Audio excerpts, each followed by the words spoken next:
또 너무 자주 성관계를 하면은 정자의 퀄리티가 많이 떨어지는 거 아닌가요? 사정하고 난 다음에 저는 꼼짝없이 누워 있어야 되나요? 정자의 활동성을 방해하는 그런 윤활제들이 있습니다.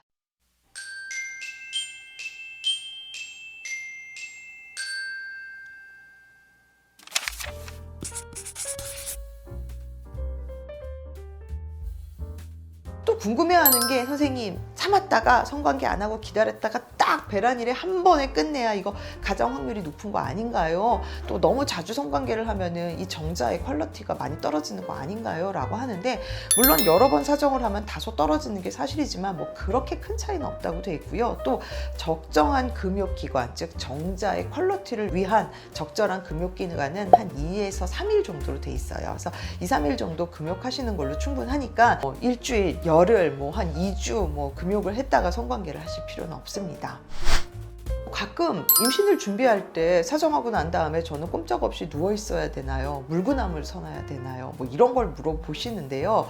성관계 할 때의 체위가 임신 성공률에는 별로 영향을 미치지 않는다고 돼 있고요. 또 성관계가 끝난 다음에 똑바로 누워 있거나 심지어 다리를 올리고 있거나 뭐 물구나무 서기를 하는 이런 등의 자세는 임신 확률에 영향을 미치지 않는다라고 돼 있습니다. 또한 성관계 중에 뭐 오르가즘을 느꼈는지 이런 것도 뭐 임신에 영향을 미치는지 여기에 대해서도 조사가 나와 있는데 이 성관계 도중에 오르가즘이나 뭐 이런 거, 체위라던가 똑바로 누워 있는 거는 전혀 임신의 확률을 높이는 그런 방법은 아니다라고 나와 있어요. 그러니 성관계 끝난 다음에 화장실도 못 가고 똑바로 누워 있는 거 안 하셔도 되고요. 좀 이따가 화장실 가시고 샤워하시고 다 하셔도 됩니다.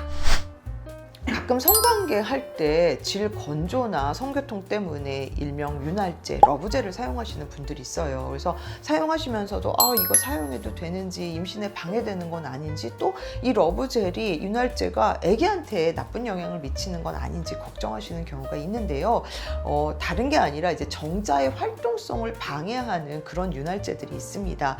대표적으로 좀 상품명을 말하기는 힘들지만 조금 많이 사용하고 있는 뭐 A로 시작하는 A 어쩌고 저쩌고 하는 이런 윤활제는 정자의 활동성을 좀 저해한다고 되어 있고요. 그거 이외에도 잘 사용은 하지 않지만 뭐 KY 젤리, 우리 초음파 젤리로 많이 사용하는 건데요. 이런 것들도 정자의 활동을 떨어뜨릴 수 있어요. 그랬더니 선생님 좀 내추럴로 하는 오일들은 도움이 되지 않을까요? 그래서 뭐 올리브 오일 사용하는 건 어때요? 아니면은 무광성교할 때 사용하는 것처럼 침을 이용하는 방법은 어때요? 라고 하시는데, 이 올리브 오일이나 침 또한 정자의 활동성을 저해하는 요인입니다. 그래서 이런 것들은 가급적 임신 시도하시는 동안에는 사용하지 않으셨으면 좋겠고요.